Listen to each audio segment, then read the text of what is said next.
Assalamualaikum warahmatullahi wabarakatuh. Perkenalkan, nama saya Alvina Sabila, nomor NIM 18200-105. Di sini saya dan teman-teman saya akan menjelaskan perusahaan merger PT Cim Niaga. Cim Niaga berdiri pada tanggal 26 September 1955 dengan awal mula bernama Bank Niaga. Pada dekade awal berdirinya, fokus utamanya yaitu membangun nilai-nilai inti dan profesionalisme di bidang perbankan. Sebagai hasilnya, Bank Niaga dikenal luas sebagai penyedia produk dan layanan berkualitas yang terpercaya. Di tahun 1987, Bank Niaga membedakan dirinya dari para pesaing di pasar domestik dengan menjadi bank pertama yang menawarkan nasabahnya layanan bank melalui mesin ATM di Indonesia. Pencapaian ini dikenal luas sebagai masuknya Indonesia ke dunia perbankan modern.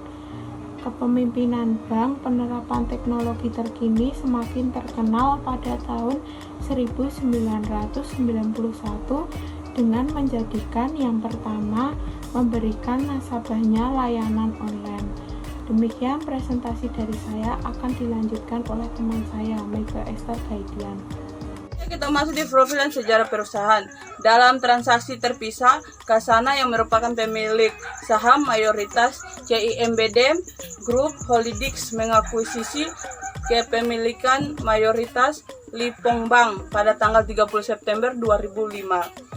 Seluruh kepemilikan saham ini berpindah tangan menjadi milik CIMBD Group pada tanggal 28 Oktober 2008 sebagai bagian dari reorganisasi internal yang sama.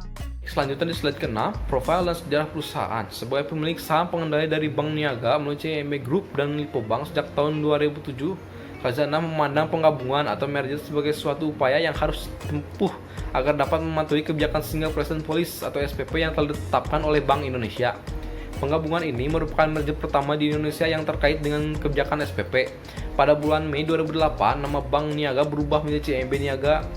Kesepakatan rencana penggabungan CIMB Niaga dan Lippo Bank telah ditandatangani pada bulan Juni 2008 yang dilanjutkan dengan permohonan persetujuan rencana penggabungan dari Bank Indonesia dan penerbitan pemberitahuan surat persetujuan penggabungan oleh Kementerian Hukum dan Hak Asasi Manusia di bulan Oktober 2008. Lippo Bank secara resmi bergabung ke dalam CIMB Niaga pada tanggal 1 November 2008 yang diikuti dengan pengenalan logo baru kepada masyarakat luas. Selanjutnya di slide ke-7, alasan perusahaan Bank CIMB Niaga melakukan kombinasi bisnis. Merger Niaga dan Lippo merupakan dampak dari terapkannya aturan kepemilikan tunggal atau SPP yang ditetapkan oleh Bank Indonesia.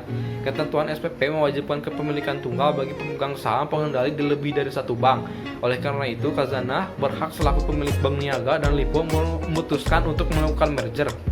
Di samping itu, bank hasil merger juga akan lebih cepat memenuhi syarat arsitektur Perbankan Indonesia atau API untuk menjadi bank berskala nasional yang mensyaratkan modal minimal sebesar 10 triliun.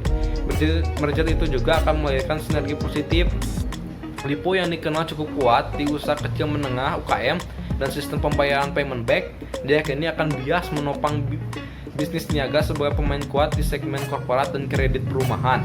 Kondisi yang ada adalah penetrasi kredit Lippo masih amat rendah. Itu terbukti dari loan to deposit ratio atau LDR yang hanya sekitar 50,7%. Sedangkan Niaga sebesar 95% dana masyarakat mengalir dalam bentuk kredit.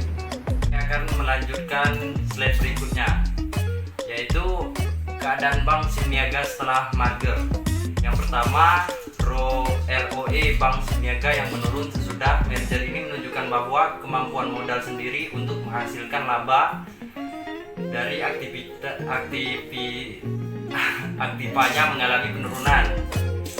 Yang kedua, sesudah merger nilai ROI Bank Cim Niaga meningkat menjadi 1,71%. Artinya terjadi peningkatan tingkat pengembalian keuntungan atas investasi perusahaan.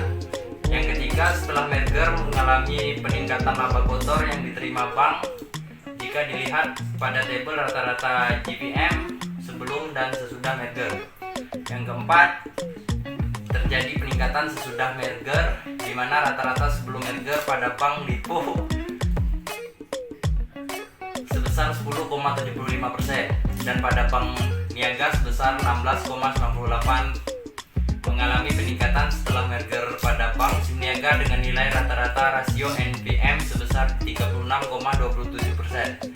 Dan yang terakhir, yang kelima, rata-rata rasio OPM 3 tahun sebelum merger dan 1 tahun sesudah merger mengalami peningkatan.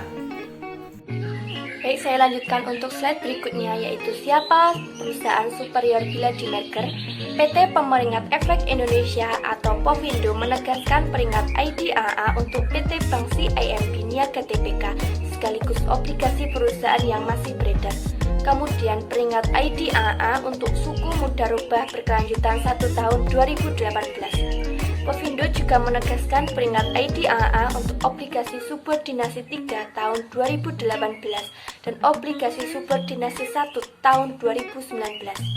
Kedua obligasi subordinasi tersebut mendapat peringkat lebih rendah dari perusahaan untuk mengakomodasi resiko surat utang, karena nilainya dapat diturunkan jika non-viability event terjadi sebagaimana pencatatan dalam peraturan Bank Indonesia. Lanjut slide berikutnya. Perusahaan merger PT CIMB Niaga Tbk menggunakan jenis kombinasi bisnis horizontal integration, merupakan perusahaan yang bergabung masih dalam satu industri di level operasi yang sama, karena perusahaan Bank Niaga bergabung dengan Bank Lipo.